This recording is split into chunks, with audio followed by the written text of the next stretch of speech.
o Espírito Santo tocou em minha mente, é o estudo da lição que a gente está fazendo diário, né? E eu gostaria que o Diego colocasse aí a imagem, né? Ele já colocou. E se eu pudesse dar um título para essa nossa reunião, para esse nosso culto de quarta-feira, culto de oração, seria um corpo, um espírito e um amor.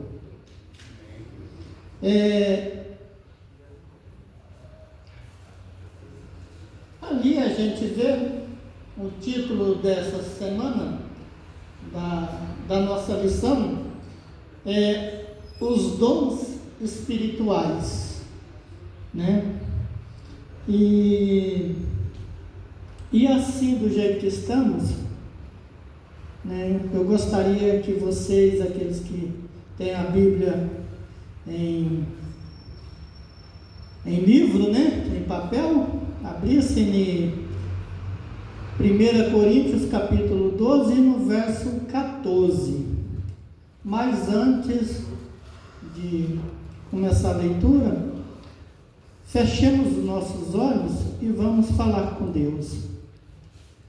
Senhor, abre nossa mente para compreender a beleza e a diversidade que o Teu Espírito concede. Amém. E abre o nosso coração para viver a unidade que só o amor de Cristo produz. Amém. Ensina-nos hoje a sermos um corpo guiado pela cruz, movido pelo amor e sustentado pelo Seu Santo Espírito. Amém. Tudo isso em nome daquele que fez o céu, a terra e a fonte das águas. Amém.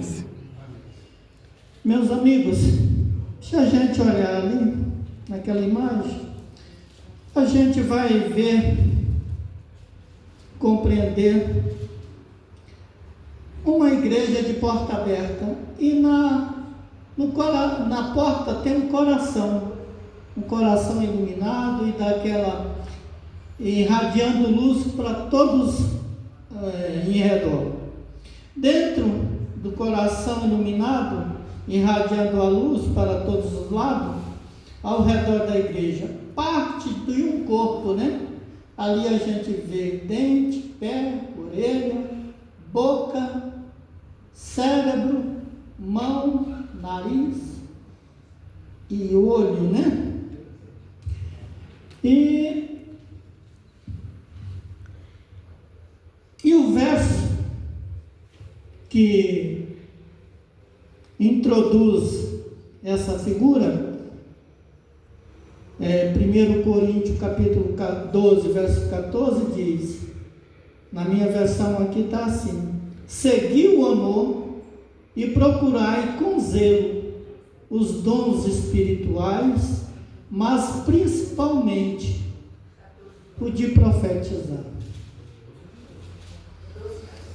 A igreja com a porta aberta e o coração iluminado. A ilustração dessa semana é uma pregação silenciosa. No centro, uma igreja com a porta aberta, dentro dela um coração iluminado. Essa imagem resume toda a teologia de Paulo em 1 Coríntios. E Paulo começa com uma mensagem simples e profunda: sigam o amor e procurem com zelo os dons espirituais. Hoje vamos entender os temas diversidade dos dons, unidade por meio da diversidade, amor, o caminho mais excelente. E vamos descobrir por que Paulo escolheu essa metáfora do corpo humano para explicar essa unidade que todos cristãos, eu, você e todos nós devemos ter com Cristo. Por que um corpo humano? Se ele poderia ilustrar de outra forma, né? Que Paulo era um homem culto. Paulo foi educado pelo melhor professor da época, né?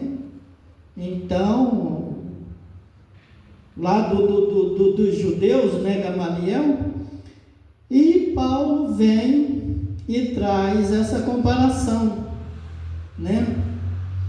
E a gente tem uma expressão, muitos de vocês devem também conhecer, que o todo é maior que a soma das partes. O todo, quem é aquele todo ali? Quem é que está lá no topo daquela igreja? É uma cruz.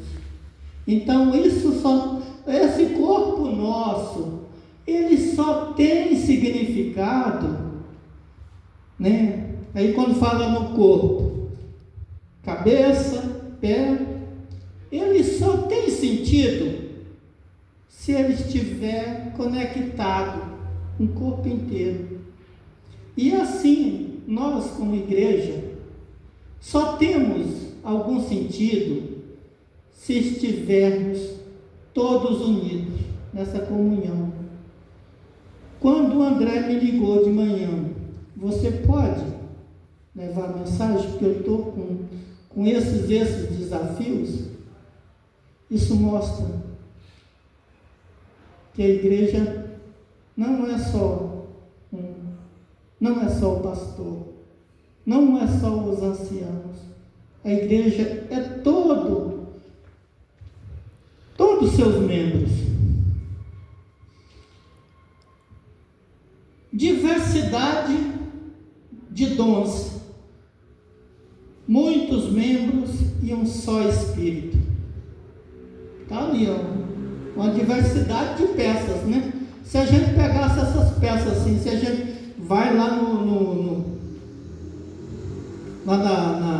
na Polícia Civil, onde eles fazem o preparo, e a gente pega ali pedaço de perna de um, e pessoas bonitas, você vai ver pessoas feias, mas você vai ver defunto ali muito bonito. Aí você pega as peças de um e de outro, vai valer alguma coisa? Ele só vale se estiver perfeito. E é assim conosco. Nós vamos ter alguma serventia, meus irmãos, se estiver conectado por aqueles fios que a semana anterior, acho que as 2 semanas, falava no cabo, né? Da rocha ligada a nós. Então nós só vamos ter significado se assim procedermos. A diversidade de dom, mas o Espírito é o mesmo. A ilustração mostra com clareza, cada membro do corpo é diferente, mas todos são iluminados pelo mesmo coração. Aquele coração que está resplandecendo, ele que está dando brilho para todo.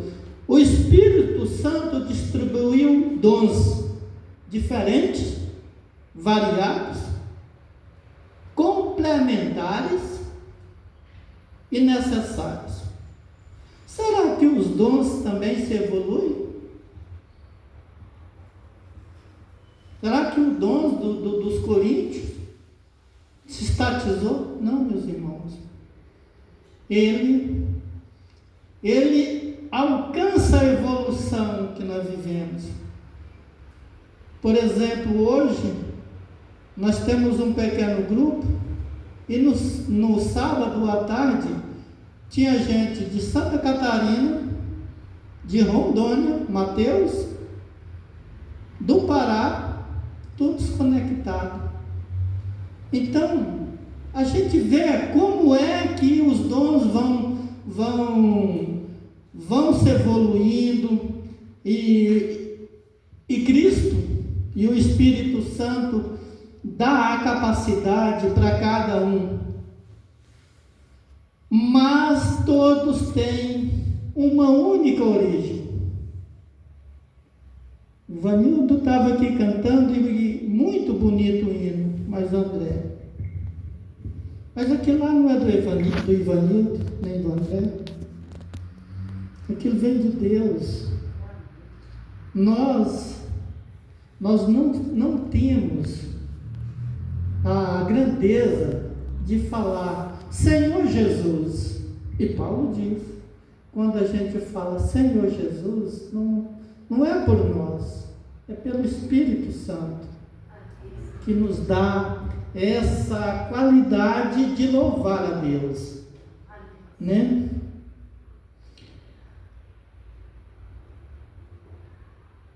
A diversidade dos dons, quando a gente vê aqui, Paulo não está procurando fazer uma lista de dons. Ele está preocupado em corrigir a arrogância. Por quê? Em Corinto, alguns diziam, eu falo em línguas, logo sou mais espiritual. Eu profetizo, logo sou mais importante. Eu ensino, logo eu sou superior. E será que na igreja que nós vivemos hoje também não acontece isso? Eu quero contar uma experiência vivida por mim. Talvez lá por 2017, 2018, eu trabalhava no escritório grande aqui no Lago Sul, e uma colega de trabalho falou assim, Elson, você parece crente, né? Você tem um jeito de crente, você é evangélico? Eu falei, não, senhor. Não, senhora, minha esposa é. Ela falou, não, mas você parece muito com crente. E nós começamos a conversar, aí a cada dia essa conversa foi se estreitando, né? Aí um dia falou, aqui no Lago Sul tem uma igreja adventista muito bonita. Você sabe lá onde é? Eu falei, não, nunca fui. Falou, muito bonito. E eu cheguei em casa e comentei com minha esposa. Falei, olha, uma hora vamos lá na igreja adventista. Ela falou, não vou lá não. Não vou lá não, porque é lugar de gente rico, metidos, nariz empinado. Aí eu fiquei quieto, falei, aí, passado tempo, encontrei com ela novamente lá numa outra reunião, já havia saído do escritório. Ela falou, você foi lá na igreja? E eu já estava pregando, inclusive eu tinha ido pregar nessa reunião. Falei, não fui. E novamente convidei minha esposa para ir lá no Lago Sul. Ela falou, não vou não. Eu me sinto assim, como é que se diz? Pequena para entrar. Falei, não, mas será que no céu vai ter a igreja do Lago Sul, a igreja... Porque eu já fui pregar, minha irmã, aqui aqueles meninos aqui a rajadinha, tinha um dedo de um lado, 10 cachorros do outro. Quem foi lá sabe que os cachorros acompanhavam os meninos. Eu falei, será que a igreja lá do Lago Sul é diferente lá daquela que o bêbado chegava lá e queria falar também ao mesmo tempo? E fomos. E a conclusão, fomos muito bem recebidos.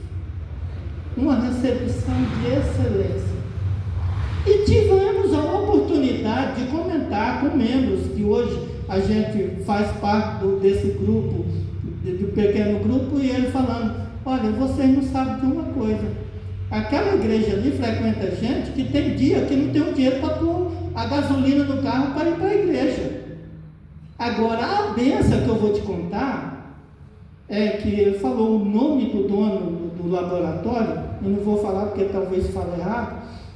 Ele falou, esse homem é o maior estudioso, você não vai conhecer porque ele hoje está numa cadeira de roda, mas para a construção dessa igreja, ele desembolsou mais de 2 milhões de reais.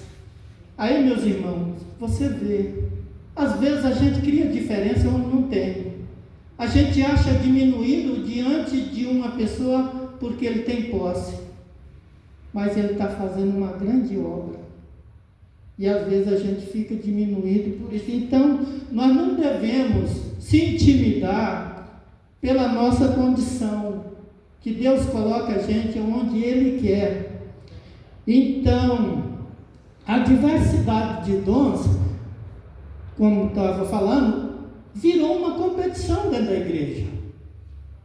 Por isso, Paulo começa dizendo: ninguém pode dizer Jesus é Senhor, senão pelo Espírito.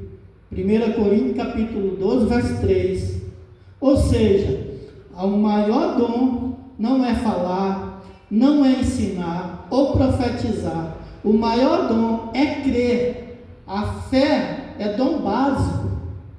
Tudo começa com Jesus sendo o Senhor, porque para os coríntios, Senhor só era César. Quando Paulo vem e rompe com isso, foi uma afronta, porque eles não entendiam a unidade por meio da diversidade, o corpo humano. Aqui está o ponto mais profundo da teologia de Paulo e o mais negligenciado por nós.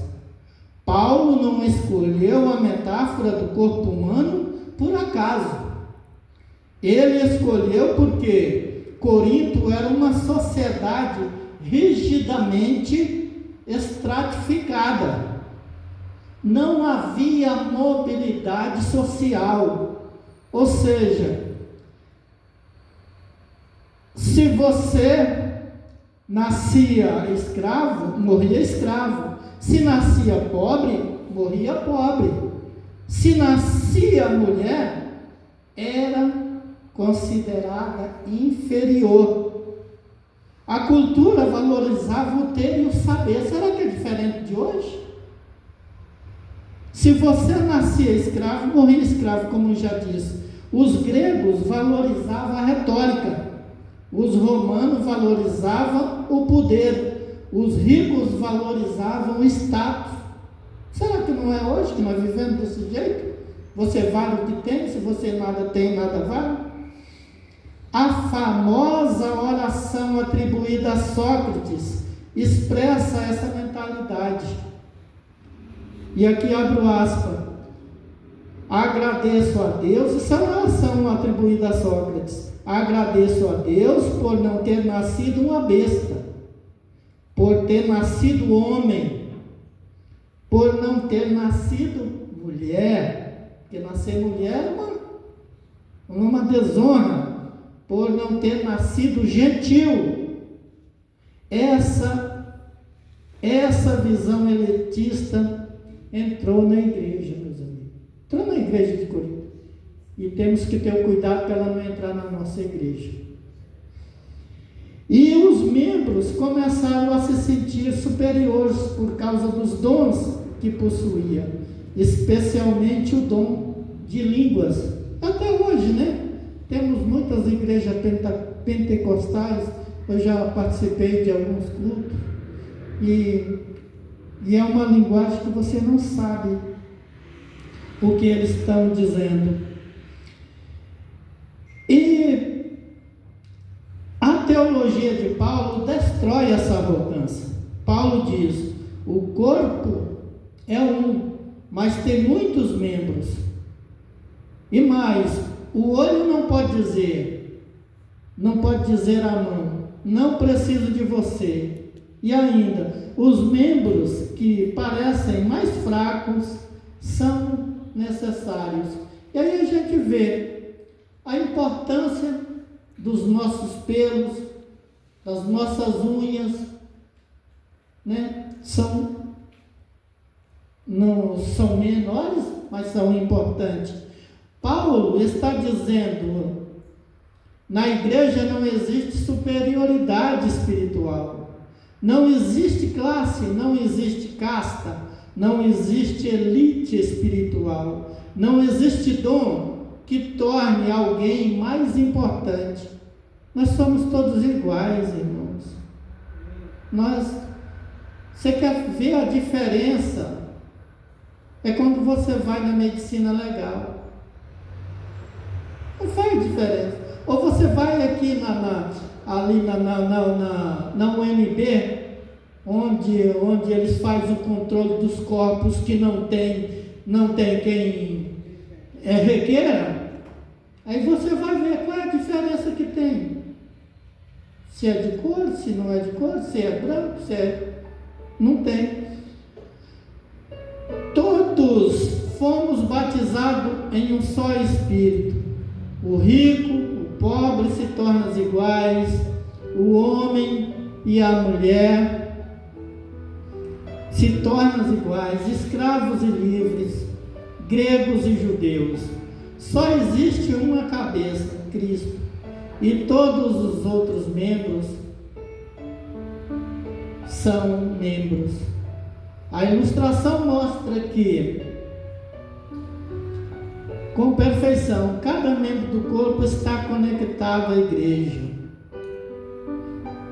Cada membro está ligado por um fio de luz. Cada membro depende da cruz que está no topo. Agora vamos para o amor, caminho mais excelente, na quarta-feira. Depois de destruir a arrogância espiritual, Paulo apresenta a solução. Eu lhes mostrarei um caminho ainda mais excelente. E que caminho é esse, meus irmãos? É o amor, é o respeito. O coração iluminado dentro da igreja apresenta isso. Sem amor, o dom de línguas é um barulho. Sem amor, o dom de profecia é vazio. Sem amor, o dom de fé é inútil. O dom de conhecimento, sem amor, ele é arrogância. Aquilo que os coríntios eram. Paulo diz ainda que eu falasse a língua dos anjos, se não tiver amor, nada serei. E que é a língua dos anjos? Os anjos têm uma linguagem diferente, que nem Paulo conhecia. Mas isso, traduzido em outras palavras, meus irmãos, quer dizer que se alguém consiga se comunicar de forma perfeita ou divina, se faltar bondade, se faltar amor, se faltar respeito, o som é igual um sino barulhento que incomoda em vez de abençoar. O amor é paciente, bondoso, humilde, sacrificial, verdadeiro, duradouro. O amor é o único que não passa, é o único que mantém o corpo unido. O tempo está se esgotando, mas eu gostaria de concluir.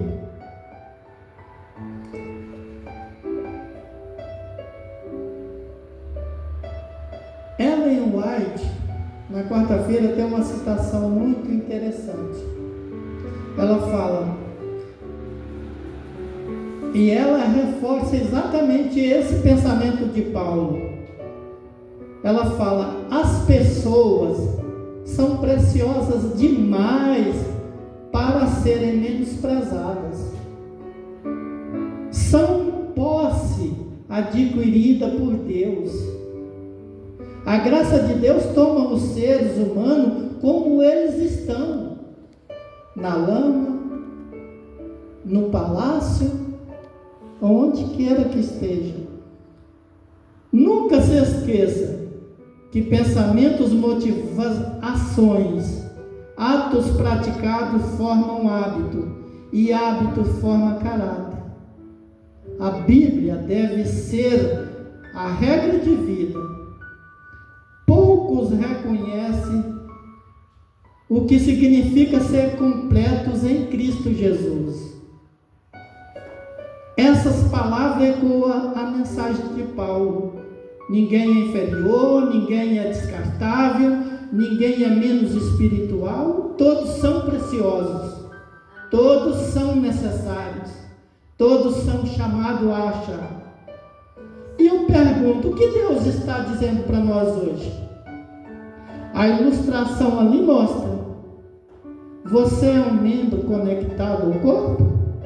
Ou está tentando viver desconectado? Seu dom está servindo o corpo? Ou está servindo o seu ego, a sua vaidade, a sua paixão, a sua lasciva? Você está seguindo o amor ou está seguindo o prestígio? Você está unido à cruz ou está competindo posições?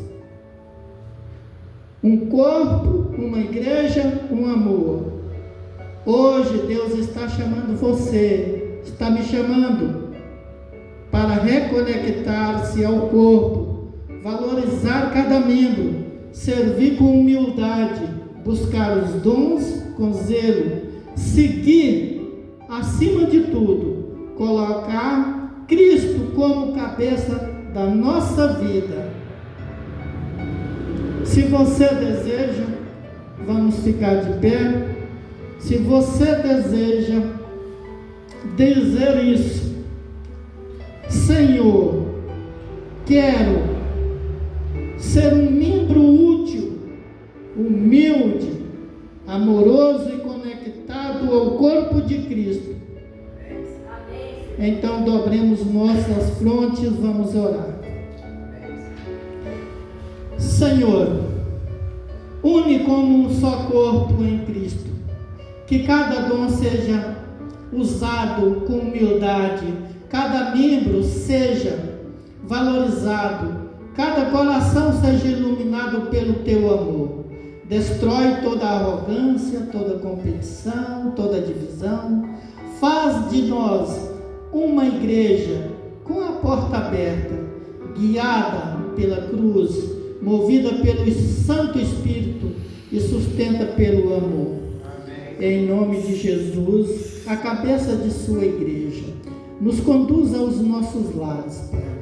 Estamos no meio de uma semana e muitos desafios ainda a ser concluídos, mas o maior desafio, Pai, que lhe enfrentamos é viver esse amor, é viver em unidade, Pai, é respeitar cada irmão com a sua diversidade de pensamentos, de conceito e de maneira de ser.